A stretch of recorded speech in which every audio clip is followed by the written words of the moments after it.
Why do some students succeed and some fail? How do we know where to invest resources in public education? Education is one of the most important sectors around the world. Economists, like many other scientists, appreciate the importance of education, and as such, the economics of education is a vibrant area of study. I'm Professor John List, and this is Economics for Everyone.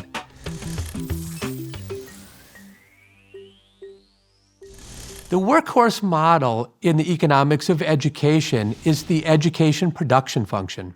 Now, this might sound like a really difficult concept, but it's actually quite simple.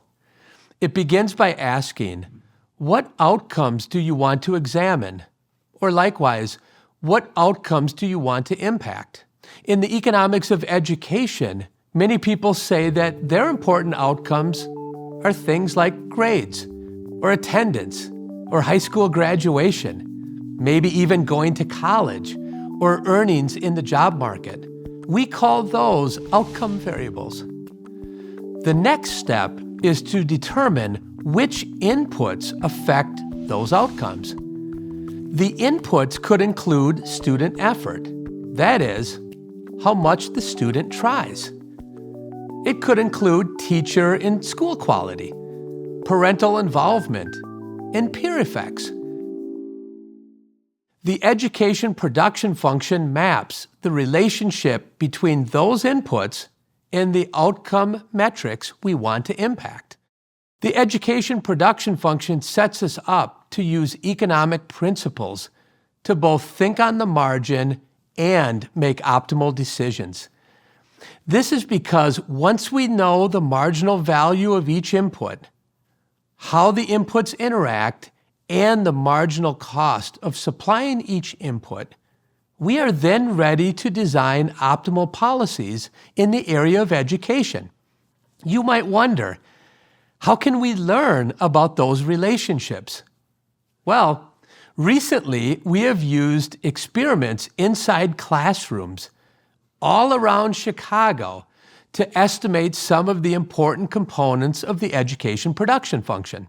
Under this approach, we are using classrooms to not only teach our children, but also to teach ourselves what works and why.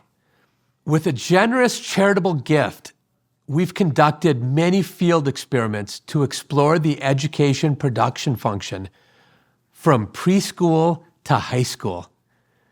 Let me give some insights about one of our experiments. This example is a field experiment with both 8th and 10th graders all around Chicago. We entered classrooms 5 minutes before a standardized exam started in this field experiment, and we placed each classroom into one of a few different groups. In one group, students were paid $20 after the test if they improved their test score from the year before. In another group, students were given a $20 bill before the test, but they were told, if you do not improve on your test score from last year, you have to give us the $20 back. You might recall from the behavioral economics episode that this idea is about loss aversion. A different group served as our control group. They received no financial incentive, but we still entered the room and wished them luck on the standardized test. So what do you think we found?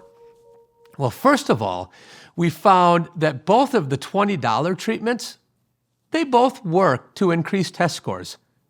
However, the $20 using loss aversion increased test scores by over a half of a grade level, and that impact was much, much greater than the other $20 treatment. Think about that result, a half of a grade level. What does that teach us about the education production function?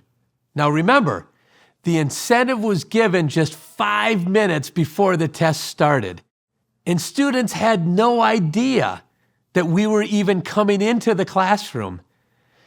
This shows the importance of student effort on standardized tests. And this is a very important component of the education production function. This example showcases the ability of economic tools to dive into and understand the education production function, which in turn can help to improve educational achievement. How would you like to use economics to understand education? I only ask because this is one of the most important issues today, and that is why economics is for everyone.